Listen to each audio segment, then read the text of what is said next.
अगर ये कॉन्सेप्ट समझ गए तो वर्क एंड टाइम का कोई भी क्वेश्चन बिना पेन उठाए चुटकियों में कर पाओगे। चलो देखते हैं। तो जब भी हम वर्क एंड टाइम का क्वेश्चन करते हैं तो एलसीएम को ही टोटल वर्क क्यों मानते हैं? तो इससे हम एक एग्जांपल से समझते हैं। मान लेते हैं ए एक काम को 10 डेज में कर रहा है और बी उसी काम को 15 डेज में कर रहा है। तो दोनों मिलकर उस काम को कितने दिन में करेगा? तो यहाँ हम टोटल वर्क को एलसीएम नहीं मानते, कुछ और मानते हैं। जैसे कि यहाँ टोटल वर्क को एक्स मानते हैं, total work equal to x.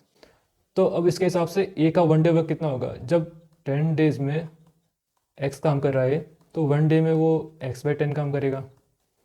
वैसे ही बी 15 डेज में एक्स काम कर रहा है तो वन डे में वो x/15 काम करेगा। अब दोनों मिलके वन डे में कितना वर्क करेगा? तो ए का है x/10 और बी का वन डे वर्क है x/15, तो इसे हम ऐड करेंगे तो आएगा 5x/30। तो जब दोनों मिलके एक दिन में 5x/30 काम कर रहा है और टोटल काम दिया हुआ है x, तो जब हम इसे डिवाइड करेंगे total work divide by one day work, तो हमें आ जाएगा total number of days by E+B। तो इसमें हमें दिखा x और x तो कट गया और ये कट के 6 आया, तो टोटल डेज आ गया 6।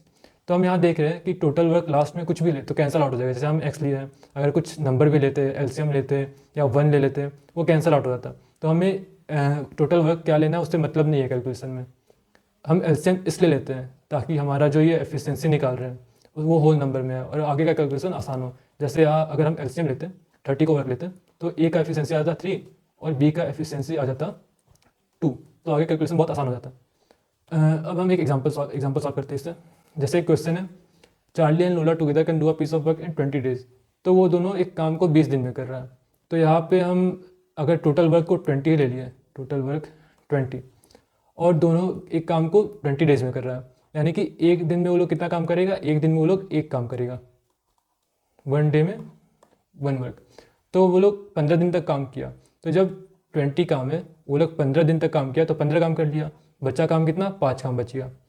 अब Charlie finish the remaining work in 12 days. Remaining work 5 है और चार्ली उसको कंप्लीट किया 12 डेज में, 12 डेज में 5 वर्क। तो वन डे में वो कितना वर्क कर रहा है? 5/12। ये हो गया चार्ली का एफिशिएंसी। अब टोटल वर्क हम लोग लिए थे यहाँ पे 20 और चार्ली का एफिशिएंसी क्या है? 5/12। तो अब इसे सॉल्व करेंगे तो 5 4 जा और ये 12 4 जा 48, तो चार्ली का एफिशिएंसी आएगा 48। तो ऐसे ही हम कोई भी क्वेश्चन आसानी से कर सकते हैं।